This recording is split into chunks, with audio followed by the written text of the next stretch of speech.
இதயம் சீரியல்ல இன்னைக்கு என்ன நடக்க போகுதுன்னு பார்க்கலாம் வாங்க வீடியோக்குள்ள போகலாம். ஆதியோட அம்மாவுக்கு திதி கொடுக்குறாங்க. அப்போ மித்ரா சொல்றாங்க, வெளியூர்ல இருந்து வந்து தான் இந்த பூஜையை ஐயர் ஆரம்பிச்சு கொடுக்க போறாங்க. ஆதியோட அம்மாவுக்கு திதி கொடுக்க போறோம். ஆதியோட அம்மாவோட ஆத்மா இன்னும் சாந்தி அடையலையாம். அவங்களுக்கு ஏதோ பிடிக்காத ஒன்று நடந்துட்டு இருக்குதுன்னு சொல்லிட்டு இருக்காரு. அவங்களுக்கு என்ன பிடிச்சிருக்கு என்ன பிடிக்கலைங்கிறத ஐயர் புட்டு புட்டு வச்சிருவாரு. அதுக்கப்புறம் ஆதி என்ன முடிவெடுக்கிறாருன்னு பார்க்கலாம் அப்படின்னு மித்ரா அப்படியே இக்கு வச்சு பேசுறாங்க. அவங்க அம்மா சாவுக்கு யார் காரணமா இருந்தாங்களோ அவங்கள வீட்டை விட்டு வெளியே விரட்டணும். அவங்கள பழி வாங்கினா தான் அவங்க அம்மாவோட ஆன்மா சாந்தி அடையும்னு ஐயர் சொல்லியிருக்காரு. அது யாருங்கிறத ஐயர் நமக்கு தெளிவாக சொல்லுவார், அப்போ புரிஞ்சுக்கலாம் அப்படிங்கிற மாதிரி மித்ரா சொல்லிட்டு இருக்காங்க. இதையெல்லாம் கேட்டுட்டு இருந்த பாரதி எதுக்காக இப்படி சொல்றாங்கன்னு புரியலையே, அப்படி கூட இருக்குமா அப்படின்னு சந்தேகத்தில் இருக்காங்க. ஆதியோட அம்மா இறந்து வருஷம் ஆச்சு. அவங்களுக்கு திதி கொடுக்கறதுக்காக இப்போ ஐயர் வந்துருவாங்க அப்படின்னு பூஜைக்கு எல்லா ஏற்பாடும் பண்ணிட்டு இருக்கிறாங்க. பாரதி, இன்னைக்கு ஆதியோட அம்மாவுக்கு திதி கொடுக்கணும். நீங்கள் ஆஃபீஸ் போக வேண்டாம், இன்னைக்கு லீவ் போட்டுருங்க, நான் சொல்லிக்கிறேன், நீங்கள் எனக்கு கூட மாட ஒத்தாசியா இருங்க சொல்கிறாங்க. ஐயர் வந்துட்டாங்க. இதை பாரதியோட பாட்டி பார்த்துட்டு கேட்குறாங்க, என்ன மித்ரா, இந்த ஐயர் நம்ம உள்ளூர் ஐயர் இல்லையாட்டிருக்குதுங்கிறாங்க. ஆமா பாட்டி, வெளியூர்லேருந்து வந்திருக்காங்க. இந்த மாதிரி பூஜையெல்லாம் அவர் சிறப்பாக பண்ணுவாருன்னு சொல்லியிருக்காங்க. அதனால தான் அவங்கள கூப்பிட்டுருக்கோங்கிறாங்க. ஓஹோ அப்படியா, சரிம்மா செய்யுங்கிறாங்க பாட்டி. அங்கே பாட்டியாடி பாரதி, அவள் என்னமோ இந்த ஆதியை அவள் கழுத்தில் தொங்க தொங்க தாலியை கட்டி விட்ட மாதிரி எல்லா உரிமையும் எடுத்துக்கிட்டு சிறப்பாக நடத்திட்டு இருக்கா. ஆனால் நீ கட்டினா பண்டாட்டி இப்படி ஓரமாக ஒதுங்கி நிற்கும்படி இருக்குங்கிறாங்க. இந்த பக்கம் மித்ரா வந்து, பாட்டி நீங்கள் ஏதாவது சொன்னீங்களாங்கிறாங்க. அதெல்லாம் ஒன்றும் சொல்லலை, ஆதியோட அம்மாவுக்கு திதி கொடுக்க போகிறோம், சரி எப்படி எல்லாம் முறையாக செய்யணுமேனு நான் பேசிகிட்டு இருந்தேன், வேற ஒன்றும் சொல்லலைன்னு சமாளிக்கிறாங்க பாட்டி. ஐயர் வந்து பூஜை ஆரம்பிக்கும் போது அவங்களுக்கு நிறைவேறாத ஆசை இருந்தால் நிறைவேற்றிடலாங்கிறாங்க. இதை கேட்டதும் பாரதி திகைச்சு போயிடுறாங்க. என்ன சொல்கிறாங்க இவங்க அப்படின்னு கேட்கவும், ஆமாம் அவங்களுக்குன்னு ஏதாவது ஒரு ஆசை இருந்திருக்கும் இல்லையா, இறந்து போனவங்களோட ஆத்மா அவங்க கிட்ட பேசுகிறதா ஒரு ஐதீகம் இருக்குது. அப்படி அவர்கிட்ட சொன்னதுனால தான் அவர் நம்மக்கிட்ட எடுத்து சொல்கிறாங்கங்கிறாங்க. ஆதியோட அம்மா இறந்ததுக்கு நாமளும் ஒரு காரணம் தானே நினச்சி ஒரு குற்ற உணர்ச்சியோடு நிற்கிறாங்க பாரதி. அப்போ ஆதி வந்து அம்மா ஃபோட்டோவுக்கு முன்னாடி வந்து உட்காடுறாங்க. ஆதி அவங்க அம்மா ஃபோட்டோவை பார்த்ததுமே பழைய ஞாபகமெல்லாம் வந்ததும் அழுக ஆரம்பிக்கிறாங்க. மித்ரா பார்த்துட்டு ரொம்ப உரிமையோடு போய் ஆதி கிட்ட சொல்கிறாங்க, இதை பாரு ஆதி, அம்மா போயிட்டாங்க, அதை நினச்சி நீ திரும்பவும் அழுகாத. அம்மாவுக்கு செய்ய வேண்டிய சடங்கு சம்பிரதாயம் காரியமெல்லாம் இருக்குது, அதை நல்ல முறையாக நம்ம செஞ்சு கொடுத்தோன்னா சரியாக போயிடும்.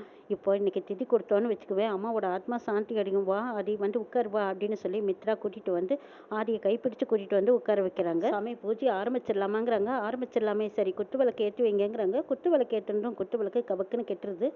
விளக்கு பூஜை ஆரம்பிக்கிறதுக்கு முன்னாடியே அணைஞ்சிருச்சு, அபசகுணமாக தெரியுதுங்கிறாங்க ஐயர். ஆதி ஐயரை பார்க்குறாங்க. ஆமாப்பா, அவங்க அம்மாவோட ஆசை எதுவும் நிறைவேறாமல் இருந்திருக்கு, அதனால தான் இப்படி நம்ம விளக்கேற்றினதும் அணைஞ்சிருக்கு. இது ஒரு அறிகுறி தான். சரி மறுபடியும் பார்ப்போம், அவங்களோட தீராத ஆசை என்னங்கிறத நம்ம பார்க்கலான்னு சொல்லிட்டு மறுபடியும் தேங்காய் உடைக்கிறாங்க. தேங்காயை உடைக்கும் போது அந்த தேங்காய் கெட்டு போயிருக்குது. தேங்காய் கெட்டு போனதை பார்த்ததும் பாரதி அதிர்ச்சி அடைகிறாங்க. ஐயோ என்னது, தேங்காயும் கெட்டு போயிடுச்சு, முதல்ல விளக்கு அணைஞ்சது, இப்போ தேங்காயும் கெட்டுருக்குது, என்ன சொல்ல போகிறாங்களோ தெரியலையேன்னு பதட்டத்தோடு இருக்காங்க. உடஞ்ச தேங்காயை அந்த பக்கம் வச்சுட்டு மறுபடியும் ஒரு தேங்காயை உடைச்சு வைக்கிறாங்க. அந்த பக்கம் மந்திரம் சொல்லிட்டு இருக்கிற ஐயர் தடுமாறுறாரு.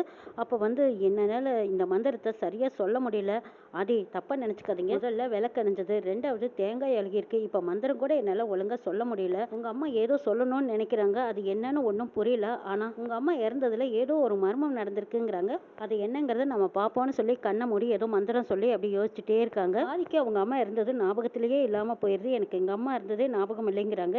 இது கேட்ட பாரதியோட பாட்டி சொல்கிறாங்க, ஆதியோட அம்மா இறந்த விஷயம் அவனுக்கு ஞாபகத்தில் இருந்திருந்தா உன் காலத்தில் தாலி கட்டினதும் ஞாபகத்தில் இருந்திருக்குமில்ல, அதுதான் ஒட்டு மொத்தமாக எல்லாமே மறந்துட்டேனே, இதுக்கப்புறம் எப்படி ஞாபகத்துக்கு வரப்போகுதுங்கிறாங்க பாட்டி. அதே உங்கள் அம்மா தானாக சாகலை, அவங்கள சாகுற மாதிரி தூண்டப்பட்டிருக்காங்க, தூண்டப்பட்டதுனால தான் உங்கள் அம்மா இறந்துருக்காங்கங்கிறாங்க. இதை கேட்டதும் ஆதி அதிர்ச்சி அடைகிறாங்க. என்ன சொல்கிறீங்க, எனக்கு ஒன்றும் புரியல, விரிவாக சொல்லுங்கன்னு கேட்குறாங்க. உங்கள் அம்மா இறந்ததுக்கான காரணம் அவங்களுக்கு நெருக்கமான ஒரு பொண்ணு, அதாவது உங்கள் குடும்பத்துக்கு சம்மந்தப்பட்டு உங்களுக்கு நெருக்கமான ஒரு பொண்ணு தான் உங்கள் அம்மா இறந்ததுக்கு காரணமாக இருந்திருக்காங்க. யாருன்னு உங்களுக்கு ஞாபகம் இருக்கான்னு கேட்குறாங்க. எனக்கு அதுதான் தெரியலையே, எங்கள் அம்மா இறந்ததுக்கு காரணமாக இருந்தது யாருன்னு தெரிஞ்சால் நான் இந்நேரம் என்ன செய்வேனே எனக்கு தெரியாதுன்னு ஒரு கோபத்தோடு பேசுகிறாங்க ஆதி.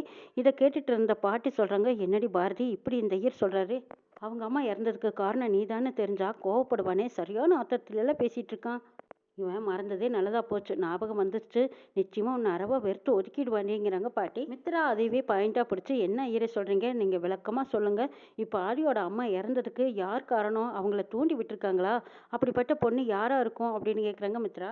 ஆமாம்மா, இந்த ஆதியோட அம்மா இறந்ததுக்கு ஒரு பொண்ணு காரணமாக இருந்திருக்காங்க, அதனால தான் அவங்களோட ஆத்மா கூட சாந்தி அடையாமல் இருக்குது. அவங்க ஆத்மா சாந்தி அடையணும்னா அந்த பொண்ணு யாருன்னு கண்டுபிடிச்சு அவங்களோட வாசமே படாமல் நீங்கள் வெளியில் விரட்டணும். அது மட்டும் இல்லை, அவங்க ஆத்மா சாந்தி அடைஞ்சா மட்டும்தான் இப்போ நீங்கள் நினச்சது எல்லாமே நல்லபடியாக நடக்கும். உங்கள் கல்யாணம் கூட இதனால தான் தடைப்பட்டு தள்ளி போய்கிட்டு இருக்குதுன்னு நான் நினைக்கிறேங்கிறாங்க ஐயர். இதை கேட்டதும் ஆதி அப்படியே துடிச்சு போயிடுறாங்க. எது, எங்கள் அம்மாவோட ஆத்மா இன்னமும் சாந்தி அடையலையா, அதனால தான் இப்படியெல்லாம் பிரச்சனைகள் நடந்துட்டு இருக்கா. அப்போ அம்மாவோட ஆத்மா அலைஞ்சிட்டு தான் இருக்கா. அவங்களோட ஆத்மாவை சமாதானம் பண்ணணும்னா என்ன செய்யறதுன்னு கேட்குறாங்க ஆதி. இறந்தவங்களோட ஆசை நிறைவேறாமல் இருக்குன்னா அந்த ஆசையை நீங்கள் நிறைவேற்றணும் அப்படி சொல்லவும் ஆதி கேட்குறாங்க, அவங்க ஆசை என்னங்கிறது எனக்கு தெரியாது, நீங்கள் சொன்னீங்கன்னா அதை நிறைவேற்ற நான் தயாராக இருக்கேங்கிறாங்க. இவங்க ஆசை நிறைவேறதுக்கு ரொம்ப பெருசாக எதுவும் கிடையாது. ஒரு சின்ன ஆசை தான். அதை நிறைவேற்றிட்டீங்கன்னா அவங்களோட ஆத்மா சாந்தி அடையும். ஆனால் அதை இப்போ சொல்லக்கூடிய நேரம் கிடையாது. அதை சொல்ல வேண்டிய நேரம் வரும். நான் அப்போ வந்து உங்ககிட்ட தனியாக இதை பற்றி சொல்கிறேன்னு சொல்லிட்டு அவர் அங்கேருந்து கிளம்பி போகிறாங்க. முடிச்ச கையோட எல்லாருமே குழப்பத்தோடு தான் இருக்காங்க. எதனால் ஐயர் அப்படி சொல்லியிருப்பாங்கன்னு யோசிச்சுட்டு இருக்காங்க பாரதி குடும்பத்தில் எல்லாரும். இந்த பக்கம் ஆரியும் எங்கள் அம்மா இறந்த சாவுக்கு காரணமானது யாருன்னு தெரிஞ்சா நிச்சயமாக அவங்கள உண்டு இல்லைன்னு பண்ணிடுவேங்கிற கோவத்தில் இருக்காங்க. இங்கே மித்ரா போய் சுதாகர் கிட்ட சொல்கிறாங்க, பார்த்தீங்களாண்ணா நான் கூட்டிகிட்டு வந்த ஐயர் எப்படியெல்லாம் ஆரியை குழப்பி விட்டுட்டு போயிருக்காங்கன்னு. ஆனால் ஆரியை இதோட விடமாட்டார். தனியாக கூட்டிகிட்டு போய் உங்கள் அம்மா சாவுக்கு காரணம் உங்களோட முதல் பொண்டாட்டி, அதாவது நீங்கள் எந்த ஒரு பொண்ணு கழுத்தில் தாலி கட்டினீங்களோ அந்த பொண்ணு தான் உங்கள் அம்மா சாவுக்கு காரணமாக இருந்திருக்காங்க.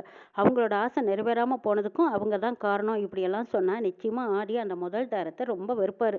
அந்த முதல் தாரம் யாருன்னு கேட்டால் பாரதி தான். பாரதியை ரொம்பவே வெறுத்து ஒதுக்குவார். இன்னைக்கு இல்லையாட்டியும் என்னைக்காவது ஒரு நாள் உண்மை தெரிஞ்சாலும் பாரதியை வேண்டா வெறுப்பா ஒதுக்கி தள்ளிடுவார். இதுதான் நம்ம திட்டங்கிறாங்க மித்ரா. அதுக்கு முன்னாடி ஒரு சந்தேகம், ஆதிக்கு முதல் தாரம் யாருன்னு தெரிஞ்சா அவன் அவனை தேடி பார்க்க போக மாட்டானான்ங்கிறாங்க சுதாகர்.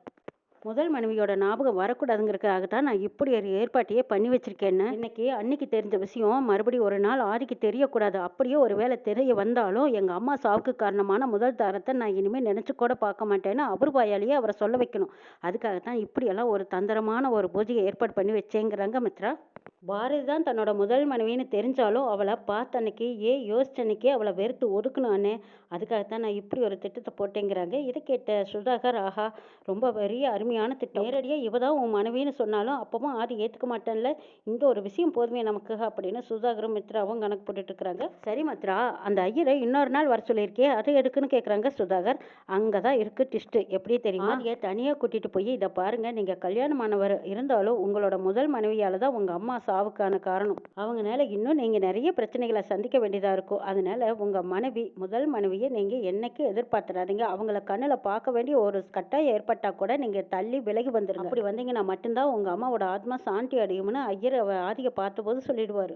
இதுதான் எங்களோட திட்டம் அப்படின்னு சொல்கிறாங்க மித்ரா. இதை கேட்ட சுதாகர், ஆஹா அப்போ ஆதி முதல் மனைவியை நினச்சி கூட பார்க்க மாட்டான்னு சொல்லுங்கிறாங்க. ஆமாம், நினச்சி கூட பார்க்க வாய்ப்பே கிடையாது. முதல் மனைவி யாராக இருந்தால் என்ன, நினச்சி அவங்கள வெறுத்து ஒதுக்கி கோவத்திலேயே கொந்தளிச்சிட்டு இருப்பான் ஆதி.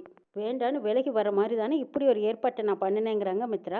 ஏன் மித்ரா, ஒருவேளை இந்த ஆதி இப்படி யோசிச்சுட்டா என்ன செய்யறது, அம்மா இறந்துட்டாங்க, இருந்தாலும் முதல் மனைவியை வச்சு அவங்க கிட்ட மன்னிப்பு கேட்க வச்சிடலாம் அப்படின்னு சொல்லி முதல் மனைவியை தேடி போனால் என்ன செய்யறது, அதை தான் பாரதின்னு தெரிஞ்சா நிச்சயமாக இவன் ஏற்றுக்குவானே, கண்டிப்பாக பாரதியை வெறுத்து ஒதுக்க மாட்டானோன்னு எனக்கு தோணுதுங்கிறாங்க சுதாகர். அப்படி நடக்கிறதுக்கு நான் விட்டுருவேனா, நான் கூடவே தானே இருக்கேன். முதல் மனைவியை பற்றி யோசிக்கவே விடாமல் இருக்கிறதுக்கு தான் இப்படி ஒரு பெரிய சபக்கட்டி கொடுத்துருக்கேங்கிறாங்க மித்ரா. பார் மித்ரா, உனக்காக நான் என்ன வேணாலும் செய்ய தயாராக இருக்கேன். ஆனால் இந்த ஆதி மட்டும் பாரதியை சேர்த்து வாழ்ந்துடக்கூடாது, உன் கூட சேர்ந்து வாழணும். சீக்கிரமாக உனக்கும் ஆதிக்கும் கல்யாணத்தை பண்ணி வச்சு நீங்கள் ரெண்டு பேரும் சந்தோஷமாக இருக்கிறத நான் பார்க்கணும். இதுதான் என்னோட ஆசைன்னு சுதாகர் சொல்கிறாங்க. அண்ணே, நீ நினைக்கிற மாதிரி அது கூடிய சீக்கிரம் நடக்கும். ஆனால் ஆதி முதல் மனைவியை அறவா வெறுத்து ஒதுக்கணும், அப்போ தான் இதெல்லாம் நடக்குங்கிறாங்க மித்ரா. பாரதி தனிமையில் உட்காந்து அழுதுட்டு இருக்காங்க. ஐயர் சொன்னதை வச்சு பார்த்தா பாரதி ஆதியோட அம்மா இறந்ததுக்கு நானும் ஒரு காரணமாக இருந்திருக்கேன்.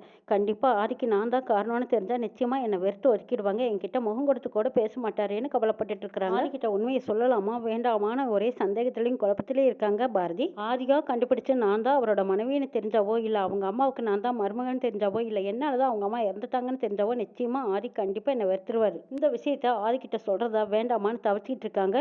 நான் தான் முதல் மனைவிங்கிற உரிமை கொண்டாட முடியாமல் நிற்கிறாங்க பாரதி. ஓரங்கட்டி ஒதுங்கி நிற்கிறத பார்க்கும்போது பாவமாக இருக்குது. திரும்பவும் ஆதி எப்படி பாரதி மேலே அன்பையும் பாசத்தையும் காட்ட போகிறாங்க, ஆனால் பாரதி தான் உண்மையான மனைவின்னு எப்படி கண்டுபிடிக்க போகிறாங்கன்னு நாளை எபிசோடில் பார்க்கலாம்.